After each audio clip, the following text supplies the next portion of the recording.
Lifelong learning is a much talked about topic in education. But what exactly do we mean when we talk about lifelong learning? Or indeed, learning for life? During this video, we will take a closer look at lifelong learning and explore its significance in the global landscape today. Some of the key questions we will look at are: what is lifelong learning? Why is lifelong learning needed? How can we ourselves become lifelong learners and inspire a global transition to learning for life? And we consider the impact of billions across the world freely being able to pursue learning for life. We are now living longer than ever before, with global life expectancy rising from 45 in 1950 to around 70 today. But when we look at the average person's life cycle, most of our opportunities for education and learning are confined to schooling during our childhood and adolescence. But in actual fact, we know that people have the potential to learn throughout their whole lives. We also know that formal education doesn't always work when it comes to preparing all of us for our entire lives and a lifetime of learning. Education opportunity in the formal system is sometimes unequal, and many get left behind or left out along the way. About half of all public education resources in low-income countries are allocated to the 10% of students that are most educated, and UNESCO data exposes wide inequalities in provision. Without learning opportunities after school, there is no second chance or safety net for those that missed out. On top of that, UNESCO data confirms that approximately 758 million adults globally are unable to read or write, with 63% of these adults living in Asia.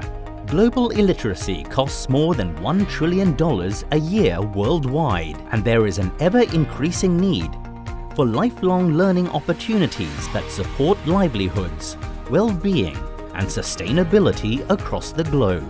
Despite this, and the fact that we live the majority of our life as adults, nearly half of countries worldwide spend less than 1% of their public education budget on adult learning, and only 23% spend more than 4%. Today, the world is radically different. Technology is moving at a faster pace than ever before. An estimated 65% of children will end up in jobs that do not exist yet, and even further change may yet take place. Can formal schooling alone accommodate these shifts? The next generation may also face even greater challenges than we do now, from growing inequality to conflict, displacement, and climate change. It will take the sum of every human's potential to solve these problems for a better world. So what do you think the possibilities would be if we could extend education opportunities beyond just the formal stage? What if people were truly supported with endless opportunities to learn and grow, not just in school, but throughout their entire lives? What exactly do we mean when we say lifelong learning? According to the UNESCO Institute of Lifelong Learning is the ongoing, voluntary and self-motivated pursuit of knowledge for either personal or professional reasons. Lifelong learning may encompass many different forms of learning, which means learning to better support ourselves, our families, and our communities, or even just for fun. 1. At its core and as a concept, it means disrupting the current model by promoting learning opportunities throughout our entire lives. 2. It also means transforming our formal system to promote the joy of learning and prepare students for a lifetime of enjoyable learning. 3. And it means linking all systems together to support learning across life, ensuring that learners can progress from one pathway to another. There are two key dimensions which are important for us in making a shift to learning for life. 1. Shifting our mindsets, and 2. Shifting our system. The first means delving deep into ourselves and questioning our own assumptions about learning, whilst the second is about transforming our systems to support lifelong learning opportunities for everyone. So, what's mindset got to do with it? In the past, it was believed that talent was something rare. Some exceptional people were born to be great scientists, philosophers, mathematicians, astronomers, entrepreneurs, or business people. Thanks to the work of researchers such as Carol Dweck, Angela Duckworth, and Martin Seligman, we know today that mindsets play a significant role in the extent to which we learn and grow through life. In her research, Carol Dweck delineates between two distinct mindsets: a fixed mindset, where the person believed that their talents and abilities were fixed, and a growth mindset, where they believe that we all have the potential to learn and grow over time. People with a growth mindset were more likely to view failure as non-permanent and a chance to learn, less likely to give up, and more likely to choose harder tasks because it presented a chance to learn. Today, we no longer recognize genius as something that is gifted, but also built with time, hard work, and dedication. Even the greatest people had extraordinary difficulties, but persisted nonetheless. People may approach learning different things in different ways, but ultimately, we all have the potential to learn and grow over time. Anders Ericsson, one researcher in the area of expertise and human performance, even believed that with 10,000 hours of deliberate practice, anyone could become a world-class expert in that area. So how can we shift our mindset? 1. By viewing learning as a continuum. Learning is a marathon, not a sprint. 2. Using not yet. Use not yet to describe skills not yet mastered, rather than thinking of weaknesses as permanent. 3. Tell learners it will take grit and stamina to achieve their learning goals and support a positive mentality towards learning. 4. Reserve judgment. Step back.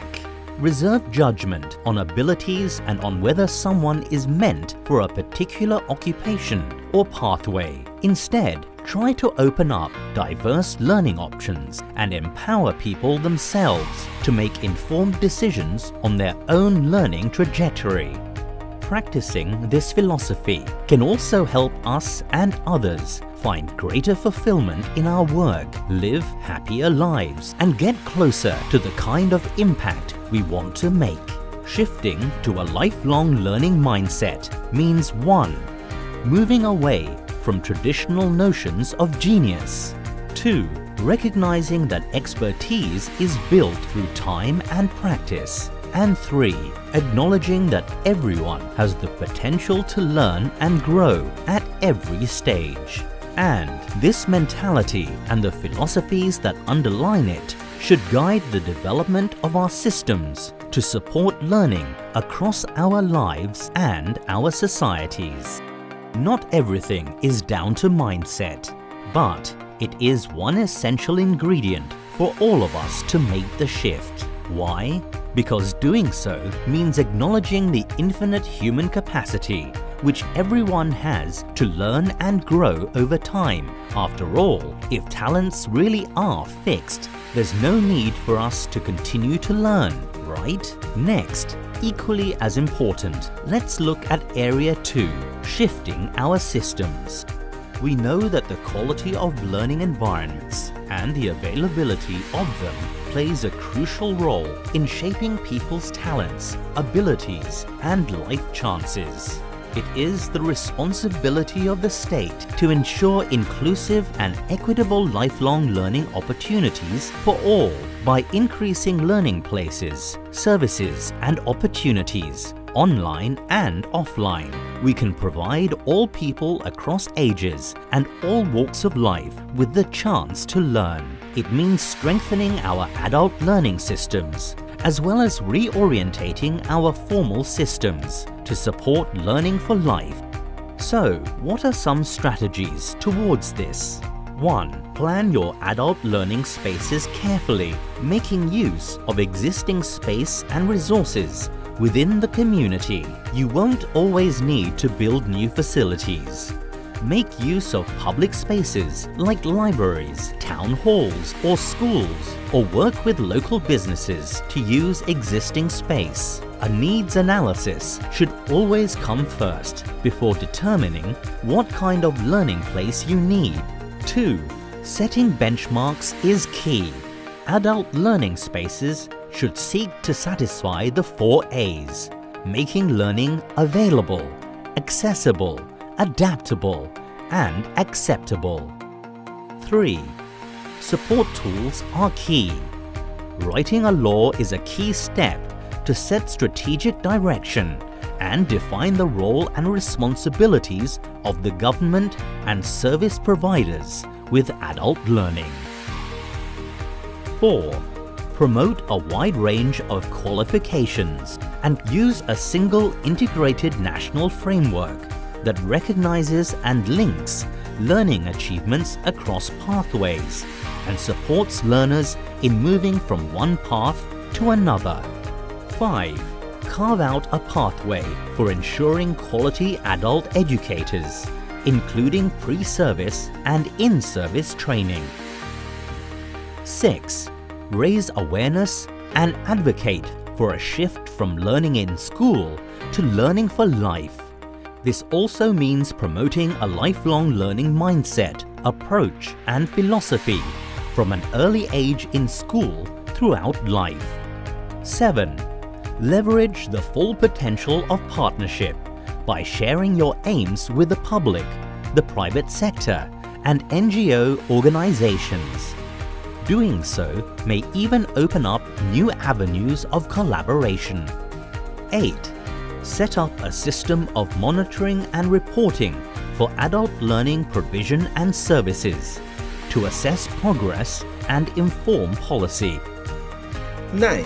Ensure adequate financial support for your adult learning systems, raising the state budget and developing new pathways of finance. 10.